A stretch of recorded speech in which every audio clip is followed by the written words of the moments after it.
After my mother passed away, every time I'm home alone, my sister-in-law and mother-in-law always come over. It's crazy that you don't entertain us when we've gone out of our way to come here. No choice then. I'll order some delivery now. You'll pay for it, won't you? Sarah, the sister-in-law, is there too, laughing loudly as if she finds something amusing. This painful routine has been going on for 2 years now. My son and daughter have left home to attend university in the city, leaving just my husband and me at home. Then one day, my husband, Tony, told me something unbelievable. Next week, my parents and sister's family are moving in, so clean up your room. He even went as far as to say I should leave because I was in the way. This is originally my house. I have no reason to leave. I immediately decided to take action. Okay, I'll tidy up properly. When I said that, Tony had a malicious smile. He left for a business trip, not knowing anything. I immediately made the necessary calls to proceed with my plan. Before Tony returned, I had everything ready and left the house. I imagined Tony's surprised face when he would come back. My name is Nikki. I'm 48 years old, living as a housewife in my family home in the countryside after getting married. After high school, I moved to NY for university and stayed there to work and live a single life. However, during a visit back home, I ended up participating in a matchmaking event for local revitalization. I had no intention of returning to the countryside, but the locals persuaded me, and I couldn't refuse due to my personality of not being able to say no. Reluctantly, I attended, and the local men, starved for a romantic encounter, looked at me as if I were prey. Among them, there was a man quietly sitting beside me. He was my Tony, my husband now. Feeling awkward sitting alone, I casually started to talk to him, and he returned the favor. Despite his few words, his sincerity slowly attracted me. I had no boyfriend at the time and wasn't in a high position at my company. My father had passed away, and I had no siblings. My mother lived alone then. Tired of life in NY, I started feeling that staying in the countryside and getting married might not be a bad idea. Eventually, I married Tony and moved back to the countryside to live in my parents' home. Tony happily agreed to live with my mother since his sister, Sarah, was already living with her husband in his parents' home. We had a son and a daughter, and our married life seemed smooth.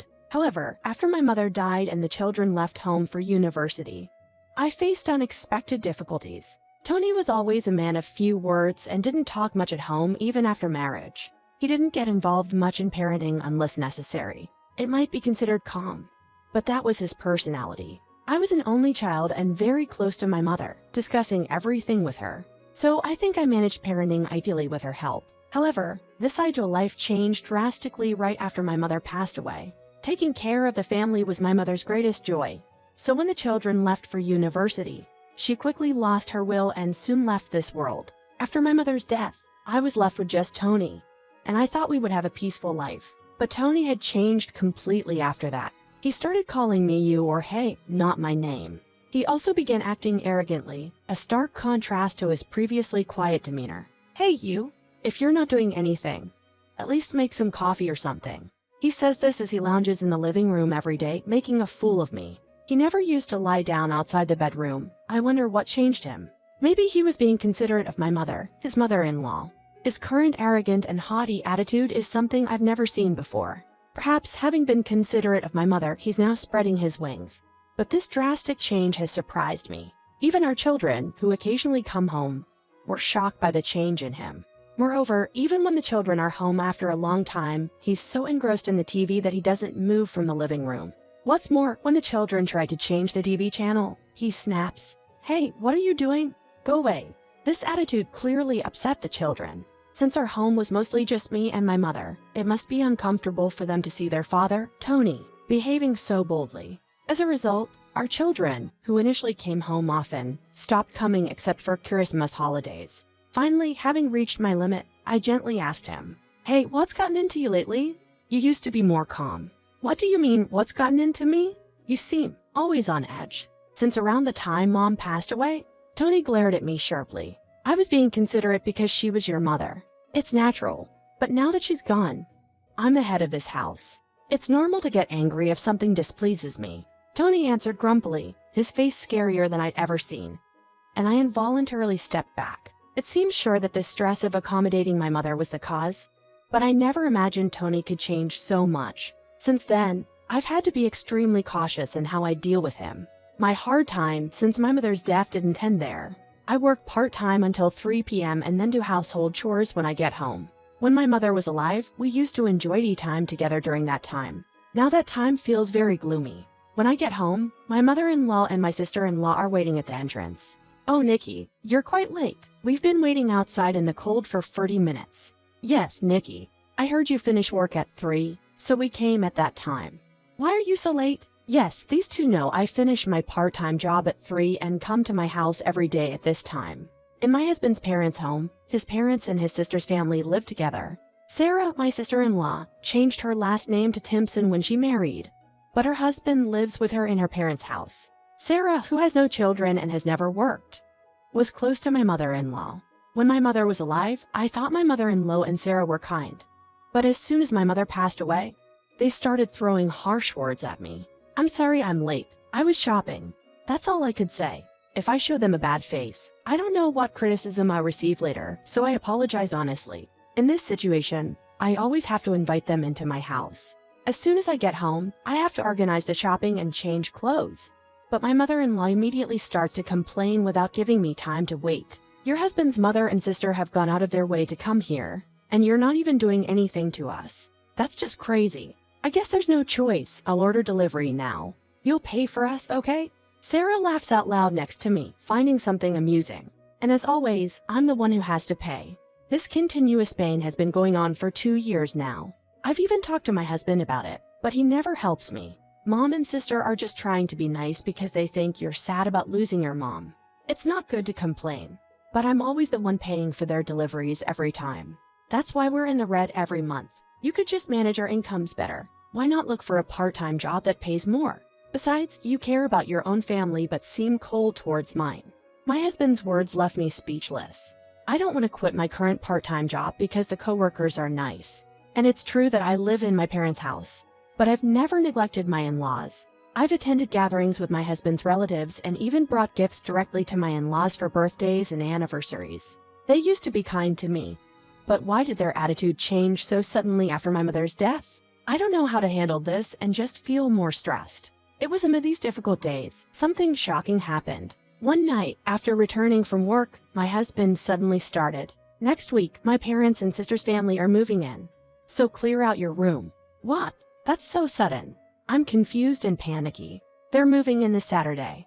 Get ready quickly." He says this without a care for my bewildered state. There were only 3 days left until Saturday. This important decision was made without consulting me, just decided by him and his family. Wait a minute, you can't just decide something so important on your own.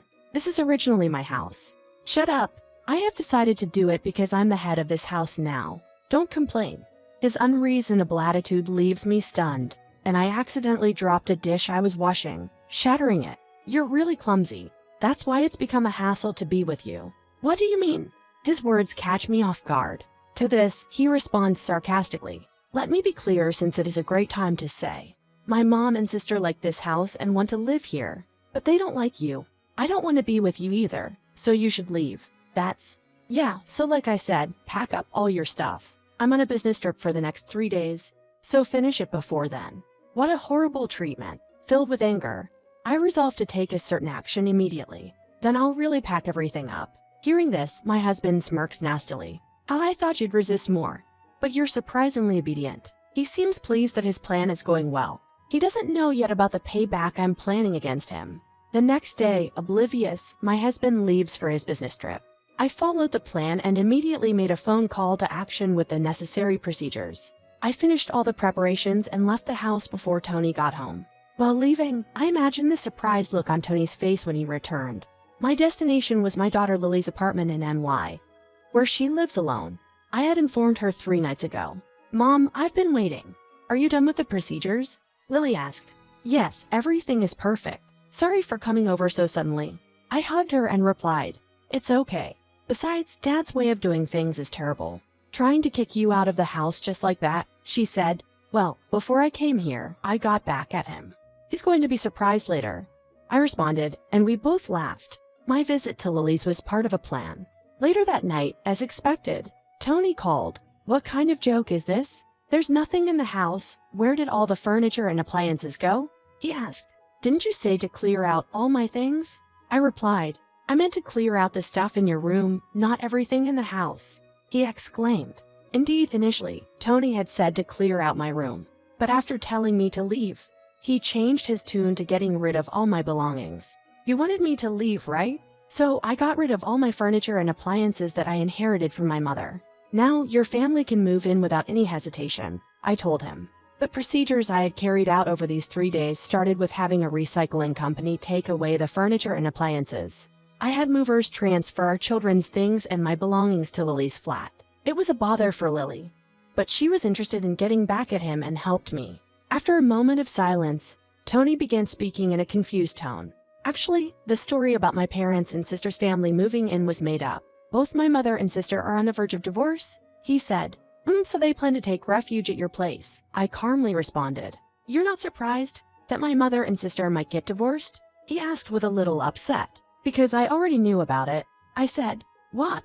He exclaimed in surprise. Over these 3 days, I had been in contact with my father-in-law and my brother-in-law, Robert. So I was fully aware of the situation in my in-laws family. Robert, originally from NY, had attended a matchmaking event in my hometown, which I also participated in. He was apparently interested and attended, where he was smitten by Sarah and under strong persuasion from her mother, ended up marrying her. After their marriage, Sarah and her mother repeatedly acted selfishly. Sarah was pampered by my mother-in-law, causing Robert much trouble. Since they started coming to my house every day, Sarah stopped preparing dinner. Indeed, if they ate so much at my house, they wouldn't need dinner. This went on for 2 years until an angry father-in-law ordered my mother-in-law and Sarah to leave their house. When I heard this from Robert, I felt good. So when Tony learned that his mother and Sarah were about to be kicked out of the house, he decided to welcome them into our home. By the way, when Tony said he was on a business trip, he actually went to ask his father to forgive his mom and sister. However, since his father did not agree, it seems he reluctantly helped them pack their belongings. The mother-in-law and sister-in-law were planning to move to our house with only the bare minimum of their belongings, so it would be quite troublesome without furniture or appliances. When I told Tony what I had heard from Robert, I heard a voice from the other end of the phone saying, well, that's a cunning wife. It seems the mother-in-law had been eavesdropping on the conversation. Nikki, what should we do with this? How are we supposed to live in a house with nothing? Exactly.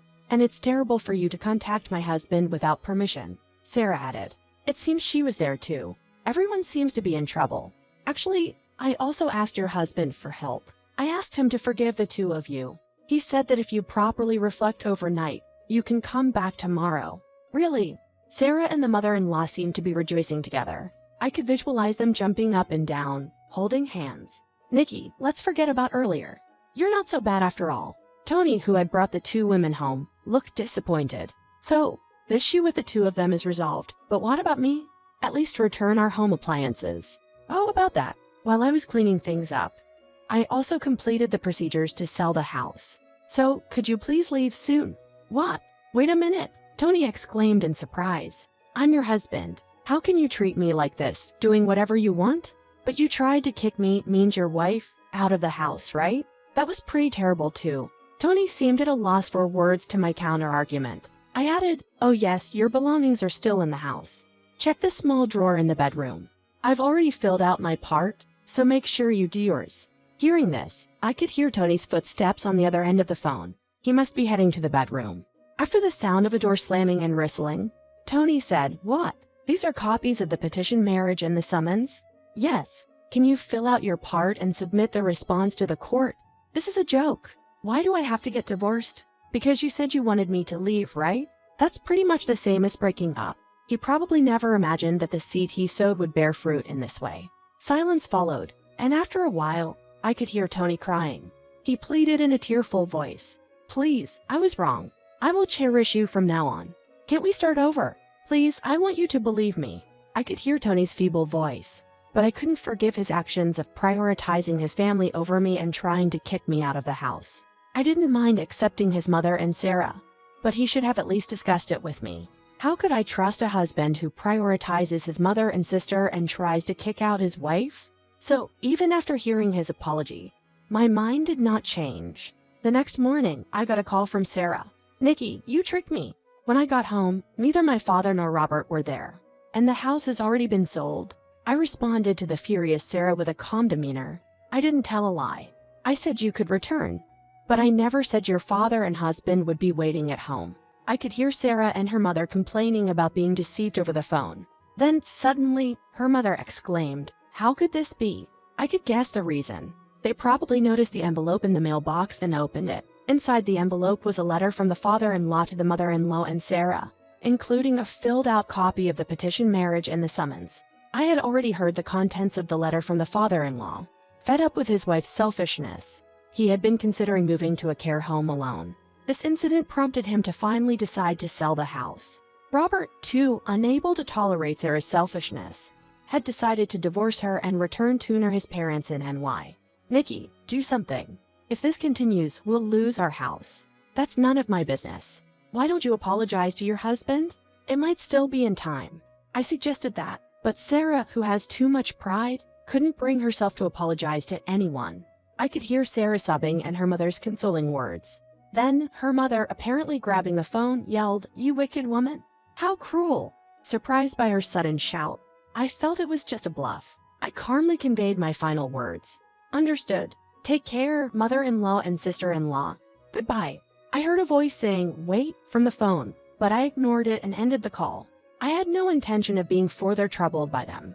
They blamed me to the end, despite their own selfish actions causing this situation. Soon, I would be divorcing my husband, making them practically strangers to me. There was no need to involve myself with him anymore.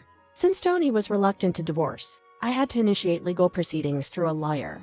After a divorce mediation, we were finally able to officially divorce. Tony demanded half of the money earned from selling our house, but his request was denied as it was deemed not to be shared property. Now I have nowhere to live. How am I supposed to carry on living? Tony angrily confronted me after the trial, but the judge stopped him. Even as I saw Tony shrink in disappointment, I felt no sympathy. Maybe things would have been different if he had shown any guilt over the constant intrusions from his mother and Sarah. In the end, our marriage concluded in the worst possible way. Afterward, it seemed Tony, along with his divorced mother and Sarah, was looking for a new place to live. I heard from a local friend that the three of them were sleeping in the park using cardboard boxes. Initially, Tony reached out for help, but eventually, I stopped hearing from him, perhaps because his phone service was cut off. Over time, they apparently managed to move into an almost derelict flat on the edge of town. Tony is working to support them, but it must be tough taking care of his inexperienced mother and Sarah. Sarah, who is of working age, is not working, probably because of her pride. She seems to dislike following others' instructions, even if it means living in hardship.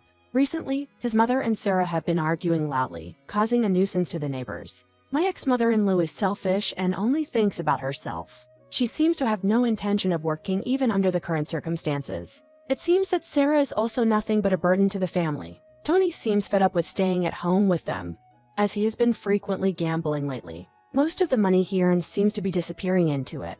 It's no longer my concern, but somehow I feel a sense of satisfaction when I hear about it. As for me, I'm now living a new life in NY. Just before the divorce, I had consulted with Robert, who had already divorced Sarah and returned to NY, about what to do with my life. Through his connection, I was able to work at a food-related company run by Robert's brother. Initially, I stayed at my daughter Mika's flat, but with Robert's help, I found a new place and now live alone in a small flat. I am deeply grateful for all the support I've received from Robert. We share similar painful experiences and have a lot in common, which brings us closer. Perhaps meeting at that matchmaking event was fate. Even though I live far away now, I always have my hometown in my heart. I was secretly worried that marriages would become less common and the local population would decrease. However, it seems that the young people are now using convenient dating apps, making matchmaking events unnecessary. I've heard that marriages through these apps are increasing in areas with fewer opportunities to meet people. Recently, there's been an increase in workers doing remote work and moving to rural areas in search of lower-cost housing. My friend told me that this trend is bringing more young people back to my hometown. I'm happy to see my hometown thriving. I also think about returning to my hometown someday and spending a peaceful retirement in the countryside, possibly with Robert, whom I've recently started dating with the possibility of remarriage in mind.